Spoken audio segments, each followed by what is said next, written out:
하나님을 드러내는 절제. 하나님을 드러내는 절제. 참 이 절제라는 게 물론 성령의 능력인 것을 우리는 잘 알고 있습니다. 성령의 열매 가운데 마지막 9번째 열매가 절제이죠. 그래서 아무리 사랑이 있어도 희락이 있어도 오래 참음이 있어도 이 절제가 되지 못한다면, 자칫 잘못하면 우리에게 주시는 하나님의 자유함이 방종으로 흐를 수가 있겠죠. 그러니까 참 이 절제라는 것은 우리를 하나님의 사람 되도록 역사하는 굉장한 능력인 것을 보게 됩니다. 그래서 오직 성령의 열매는, 즉 성령이 아니고서는 맺을 수 없는 이런 것을 우리에게 보여주고 있습니다. 다윗의 일생 자체가 하나님께 이끌림 받는 인생이었기 때문에 육신적인 생각으로 한다 그러면 충분히 다윗을, 사울을 이겨낼 수도 있는 그런 어떤 힘과 능력과 지혜가 다윗에게는 있었지만, 결코 다윗이 자기 생각대로 자기 뜻대로 행동하지 않냐고 절제하게 하나님의 뜻을 여쭙는 그런 삶을 살았던 것을 보게 됩니다. 물론 우리는 다윗이 예수 그리스도의 모델, 모형, 예표였다라는 것을 이미 익히 알고 있지만, 그래도 참 대단하다, 어떻게 저렇게 할 수 있을까라는 생각을 가져봅니다. 그렇잖아요. 쥐가 쫓기다가 코너에 몰리게 되면 어때요? 고양이를 핥혀서 대드는 그런 모습들을 우리가 이렇게 보기도 하고 그렇지 않습니까? 그런 것처럼 다윗은 자기 인생에 있어서 정말 생사를 오락가락하는 그런 어떤 절체절명의 위기 가운데서도 어때요? 자기 목숨을 부지하기 위한 그런 수단을 동원하기보다는 그런 상황 가운데서 절제하게 하나님 뜻이 무엇인가를 여쭙는 그런 삶을 살았던 사람인 것을 우리에게 보여줍니다. 하나님께서 어찌하든 당신의 선하신 뜻으로 정말 다윗을 위기 가운데서 건져주셨던 이야기가 어제 내용이었죠. 그야말로 블레셋 사람들이 유다 이스라엘을 쳐들어옴으로 말미암아서 그걸 방어하느라고 다윗 쫓기를 그치고, 그 블레셋을 이제 또한 정리를 하고, 자 다시 이제 사울이 블레셋 사람을 쫓다가 돌아오매 어떤 사람이 그에게 말라 이르되 보소서 다윗이 엔게디 광야에 있나이다 라고 이야기를 합니다. 그러니까 다시 어때요? 사람 3,000명을 택해서 정말 또 다윗을 잡으려고 들 염소 바위로 가다가 어때요? 왕이 또 인간인지라 변이 마려워가지고 그래서 동굴을 찾아 들어갔는데 그 동굴이 굉장히 컸던 모양이죠. 함께하고 있었던 다윗과 함께한 사람들이 400명에서 600명까지 이렇게 늘어나게 되는데, 그 많은 사람들이 이렇게 숨어 있을 정도까지 큰 굴이었으니까 어쨌든 사울이 들어오는 모습을 굴 안쪽에서 볼 수가 있었던 것이죠.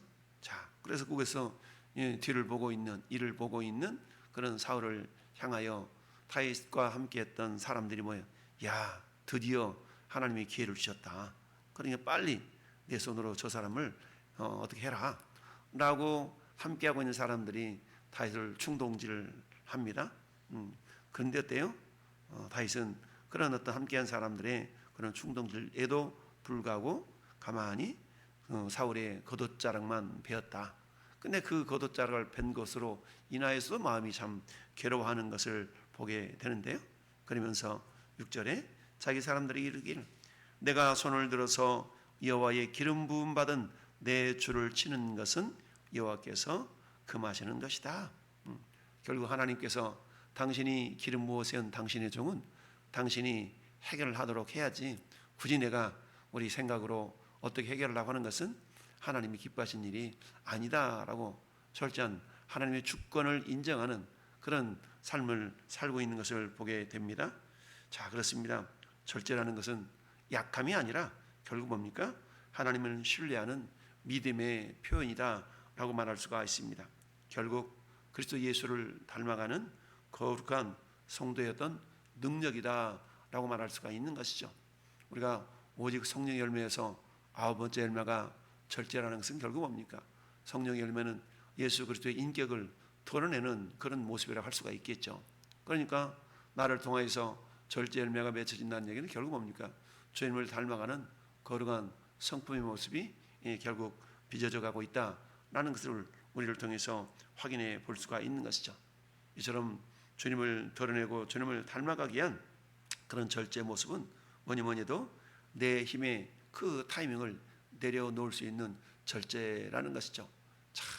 모두가 다 자기중심적으로 생각을 하게 되지 않습니까?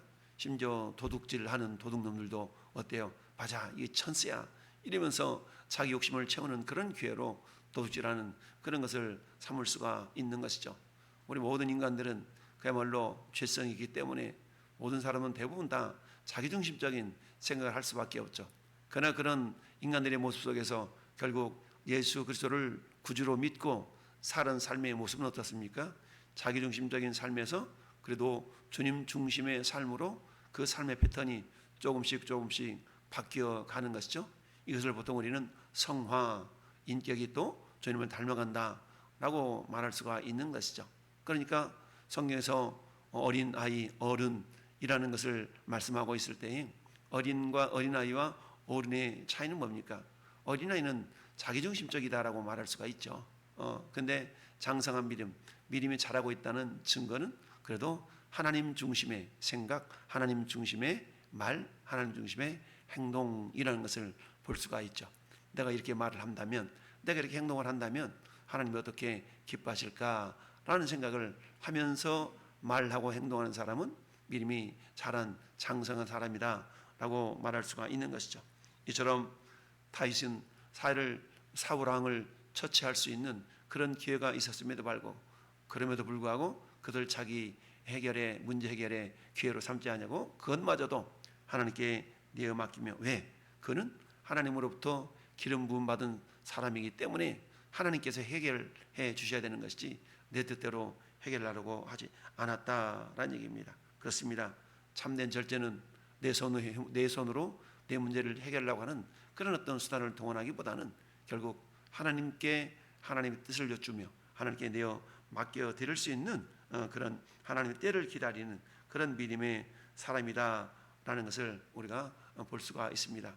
다윗에게 찾아온 어쩌면 절호의 기회, 사울을 없앨 수 있는 절호의 기회라고 주변 사람들은 얘기했지만 다윗은 그렇지 아니하고, 아니야, 하나님께 기름 부은 사람을 이렇게 하는 것은 하나님이 기뻐하지 않는 일이다 하면서 자기 힘의 어떤 때를 내려놓을 줄 아는 그런 능력이 있었던 것을 보게 됩니다.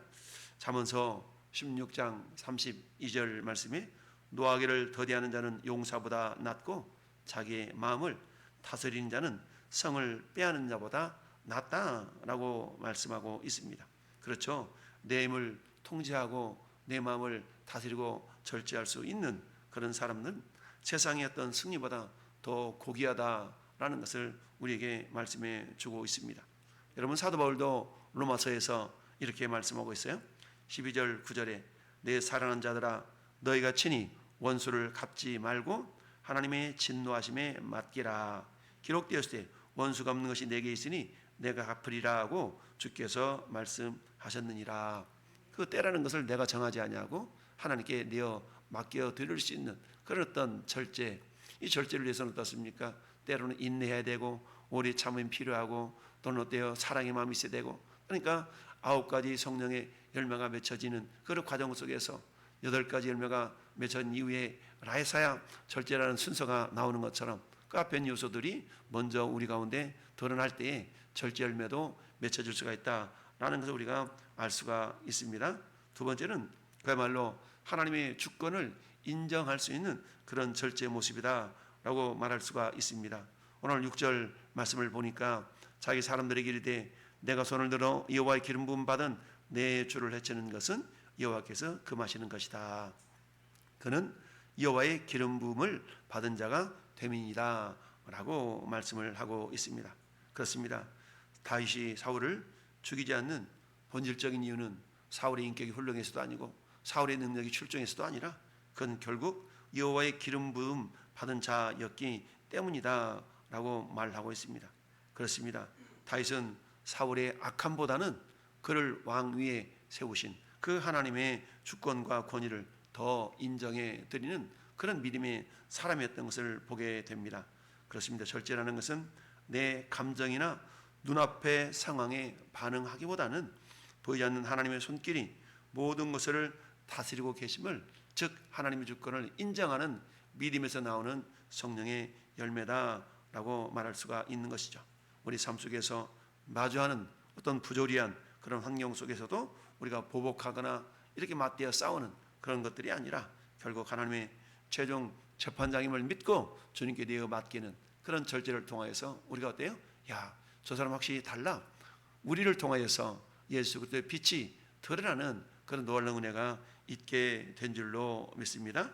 시편 75편 7절에 오직 재판장이신 하나님이 이를 낮추시고 저를 높이시느니라 라고 말씀하고 있습니다. 하나님께서 인간을 높고 낮게 하심이 주님의 손에 달려있다는 것을 고백하고 있는 것이죠. 즉 주님의 주권을 가진 하나님만이 인간을 좌지우지할 수 있는 권한이 있다는 것을 고백하고 있는 모습인 것이죠. 사도 베드로도 베드로전서 2장 23절에 욕을 당하시되 맞대어 욕하지 아니하시고 고난을 받으시되 위협하지 아니하시고 오직 공의로 심판하시는 이에게 부탁하시며, 그렇죠? 우리 예수님도 어떻습니까? 온갖 가지 모진 고난과 그런 어떤 핍박을 받으셨음에도 불구하고 맞대어 대항하지 아니하시고 어때요? 그것을 전부 다 성부 하나님께 다 내어 맡기셨던 걸 보게 됩니다. 내 원대로 마옵시고 아버지 원대로 되기를 원하나이다 부르짖었던 그 겟세마네 기도의 모습은 우리가 본받아야 될 그런 주님의 절제의 모습이지 않다 생각을 해봅니다. 세 번째는 그리스도의 십자가의 구속을 드러내는 절제다라고 볼 수가 있는데요. 그렇습니다. 우리는 다윗의 절제가 야 대단하다 라고 우리가 인정할 수 있지만 그것을 뛰어넘어서 그야말로 훗날 우리를 위해서 모든 권리를 내려놓으셨던 예수 그리스도의 십자가를 예표한다는 사실을 우리가 바라볼 수 있어야 됩니다. 다윗이 사울을 살려줌으로 말미암아서 자신의 왕의 권위를 스스로 쟁취하지 않고 하나님께 맡겼듯이 예수님은 하늘의 천군 천사를 통해서 그야말로 원수들을 멸하실 능력이 있으셨잖아요. 그럼에도 불구하고 우리 주님 아버지 하나님께 모든 것 내어 맡기시면서 십자가를 묵묵히 짊어지셨던 걸 보게 됩니다. 그러므로 우리가 우리 삶에서 행하는 절제라는 것은 내 의를 자랑하는 것이 아니라 나를 살리신 예수 그리스도의 십자가의 구속의 은혜와 그분의 형상을 세상에 드러내는 축복의 통로가 되는 줄 믿습니다. 예수님의 마태복음 26장 53절에 이렇게 말씀하셨어요. 너는 내가 내 아버지께 구하여 지금 12군단 더 되는 천사를 보내시게 할 수 없는 줄 아느냐라고 말씀합니다.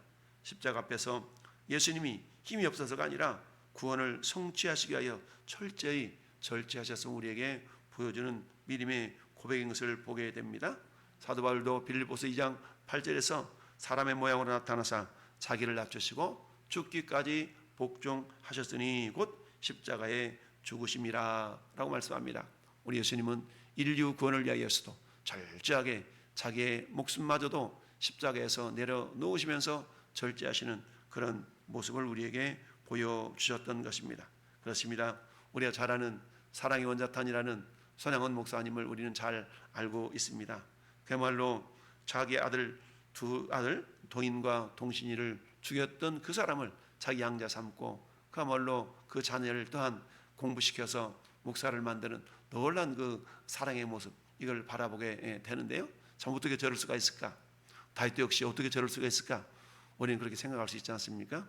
그러나 주님의 성령께서 강권적으로 역사하실 때에 내 온대로 마옵시고 아버지 온대로 되기를 원하나이다 기도하셨던 그 주님의 기대의 모습처럼 절제하게 한 걸음 한 걸음 우리가 주님을 닮아가는 가운데 이런 모습이 나타나게 될 줄로 믿습니다. 결국 어떻습니까? 사울의 입술을 통하여서 결국 그래 당신 네가 나보다 먼저 왕이 될 줄로 안다라는 그런 믿음의 고백을 17절은 보고 있죠. 우리 17절 말씀 한정넘겨서 같이 한번 읽어볼까요? 17절 시작. 다윗에게 이르되 나는 너를 학대하되 너는 나를 선대하니 너는 나보다 의롭도다 라고 고백하고 있습니다. 의롭도다. 그러면서 20절 말씀도 보라 나는 네가 반드시 왕이 될 것을 알고 이스라엘 나라가 네 손에 견고히 설 것을 안다. 그러면서 다윗에게 부탁을 하고 있는 모습을 21절, 22절은 보여주고 있습니다. 그러니까 네가 왕이 된다 할지라도 내 후손을 멸하지 말아라 라고 맹세할 것을 이렇게 부탁 아닌 부탁을 하고 있는 것을 보게 됩니다. 그렇습니다. 우리 역시 사울처럼 하나님을 대적하던 그런 자들이었습니다. 그럼에도 불구하고 예수님의 그야말로 투박한 십자가의 절제 때문에 우리가 구원을 받았다는 것을 우리는 기억할 수 있어야 됩니다.